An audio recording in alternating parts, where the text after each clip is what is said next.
শ্রীলঙ্কা আফগানিস্তানকে হারিয়েছে। উৎসবটা কোথায় বেশি হচ্ছে? শ্রীলঙ্কার কলম্বো, গল কিংবা হাম্বানটোটায়, নাকি বাংলাদেশের ঢাকা, সিলেট, চট্টগ্রাম, রাজশাহী, বরিশাল, খুলনাতে? নিশ্চিতভাবে আমার মনে হয় যে উৎসবটা বাংলাদেশেই বেশি হয়েছে। ইনফ্যাক্ট কমেন্টেটর তিনি বলছিলেন যখন কুশাল মেন্ডিস এবং কামিন্দো মেন্ডিস ব্যাট করছিলেন যে প্রত্যেকটা রানের জন্য চিয়ার করছে ঢাকা, সিলেট, চট্টগ্রাম, রাজশাহী। আসলেই তো তাই। মানে যতই বৈরিতা থাকুক না কেন, নাগিন ডান্সের কথা যতই মনে পড়ুক না কেন, কিংবা 2023 বিশ্বকাপের সেই টাইম আউট বিতর্কের কথাই মনে পড়ুক না কেন, এই ম্যাচে শ্রীলঙ্কাকে সমর্থন করেছে একেবারে গোটা বাংলাদেশ এবং জয় প্রার্থনা করেছে সবাই। হয়েছেও তাই। দারুণ এক ম্যাচ হয়েছে, যেখানে প্রথমে ব্যাট করেছিল আফগানিস্তান। ব্যাট করে তারা 169 করেছিল 8 উইকেটে।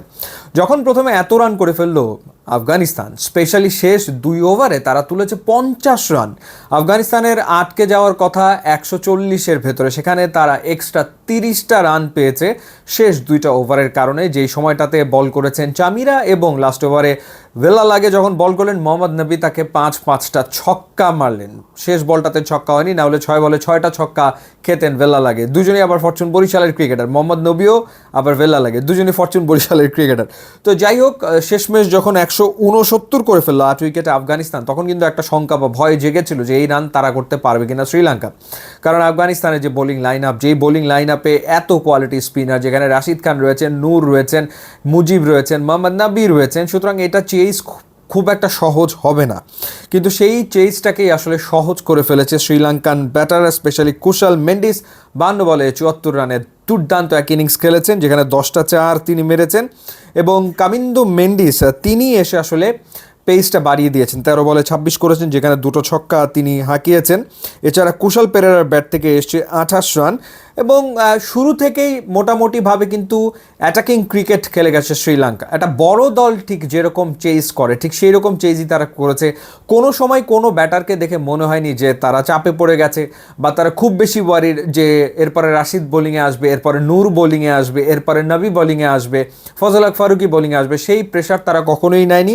According to the merit of the ball তারা বেশিরভাগ সময় খেলে গেছে এবং তারা আসলে জানতো যে একটা সময় গিয়ে এই প্রেশারটা শিফট হবে, প্রেশারটা চলে যাবে আফগান বোলারদের ওপরে এবং তখনই তারা চান্সটা পাবে এবং সেই চান্সটা তারা নিবে। হয়েছেও ঠিক তাই। এর আগে যদি শ্রীলঙ্কার বোলিংয়ের কথা বলি, তুষারা অসাধারণ বোলিং করেছেন। 4 ওভার বল করে 18 রানে 4টা উইকেট তিনি নিয়েছেন। শুরুতে তিনি আসলে আঘাতটা হানেন, স্পেশালি গুরবাজ মনে হচ্ছিল যে বেশ বিপজ্জনক হয়ে উঠতে পারে, কিন্তু তাকে থামিয়েছেন। 8 বলে 14 রান করেছেন এবং সিদ্দিকুল্লাহ অতল 14 বলে 18 রান করেছেন, তিনিও তুষারার বলে আউট।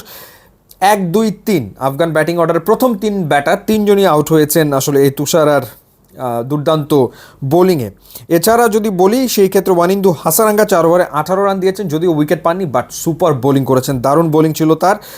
আর ভেলা লাগে 3 ওভার তো ভালো করলেন, শেষ ওভারে গিয়ে খেই হারিয়ে তিনি দিয়েছেন 49 রান এবং দুসমান চামিরা 4 ওভারে দিয়েছেন 50 রান। আর আফগানিস্তানের বোলারদের ভেতরে আসলে একটা করে উইকেট পেয়েছেন মুজিব, আজমাতুল্লাহ, ওমার জাই, মোহাম্মদ নবী এবং নূর আহমেদ। তবে এটা মানতেই হবে যে শ্রীলঙ্কা তারা দেখিয়েছে তারা আসলে বড় দল এখন পর্যন্ত, মানে নকআউট স্টেজে 3টা ম্যাচে 3টাতেই তারা জিতেছে এবং তারা ডেফিনেটলি মানে চ্যাম্পিয়ন হওয়ার জন্য যে এশিয়া কাপে এসছে সেটা তাদের খেলায় একেবারে স্পষ্ট। তো যাই হোক, শ্রীলঙ্কাকে ডেফিনেটলি ধন্যবাদ না দিলেই নয় যে বাংলাদেশ এশিয়া কাপে টিকে থাকলো। শ্রীলঙ্কার এই জয় এখন সুপার 4-এ বাংলাদেশ, ইন্ডিয়া, পাকিস্তান এবং শ্রীলঙ্কার মুখোমুখি হবে। সো ইন্টারেস্টিং ব্যাটল হবে এবং বাংলাদেশ গ্রুপ পর্বে যে ক্রিকেট খেলেছে তার চেয়ে অনেক ভালো ক্রিকেট খেলবে, সেটাই আসলে আমাদের প্রত্যাশা।